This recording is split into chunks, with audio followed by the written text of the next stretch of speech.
ભારતના ફાઇનાન્શિયલ ઇકોસિસ્ટમને નવી દિશા આપતો અમદાવાદમાં પીએસએસએ પૈસાનો ઐતિહાસિક કોન્ક્લેવ જોવા મળ્યો।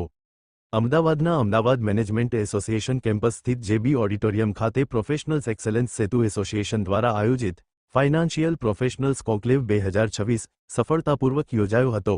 ગુજરાતભરના તેમજ દેશના વિવિધ વિસ્તારોમાંથી loan consultants, DSA, chartered accountants, company secretaries, advocates, tax consultants, project finance consultants, government subsidy consultants તથા અન્ય ફાઇનાન્શિયલ પ્રોફેશનલ્સ મોટી સંખ્યામાં ઉપસ્થિત રહ્યા હતા।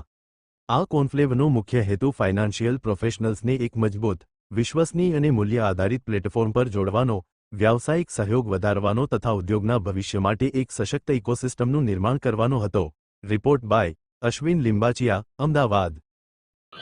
મારું નામ એડવોકેટ અપૂર્વ ભગત છે। હું આ પૈસા એસોસિએશનનો ચેરમેન છું। એસોસિએશનનો કોઈ બેંક જોડે ટાઈપ નથી। અમારા એસોસિએશનનો મુખ્ય હેતુ જે unstructured loan consultant, financial professionals, advocate, tax consultant, chartered accountant આ બધાને એક પ્લેટફોર્મ ઉપર લાવવાનો અમારો પ્રયાસ છે।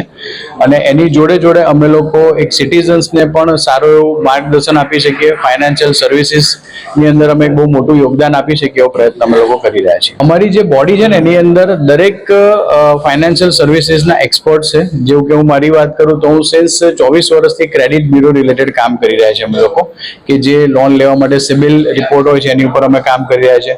અમારા સર્કલની અંદર ફાઉન્ડિંગ મેમ્બરની અંદર ચાર્ટર્ડ એકાઉન્ટન્ટ છે, જે લોકોનું પોતાનું કામ જે છે વર્ચ્યુઅલ સીએફઓનું ટ્રેડિશનલ પ્રેક્ટિસ, જીએસટીના પ્રેસિડેન્ટ જે છે એ લોકોનું જીએસટીનું કામ છે। મીન્સ દરેક ફાઇનાન્શિયલ બોડીઝ જે છે એના જે એક્સપર્ટ જે છે અમારા ફાઉન્ડિંગ મેમ્બર છે, એટલે કેટર કરી શકીશું ફાઇનાન્શિયલ પ્રોફેશનલ્સની અંદર। જોડે અત્યારે અમે લોકોએ હાલ કોઈ સ્ટાર્ટ નથી કર્યું। આ અમારું section 8 company not for profit છે। અત્યારે અમે લોકો શરૂઆતના 1 વર્ષની અંદર ગુજરાતમાં એક્સપાન્શન કરીશું અને પછી જો રિક્વાયરમેન્ટ હશે તો અમે લોકો સરકાર જોડે કે ગવર્મેન્ટ જોડે આગળ વધીશું।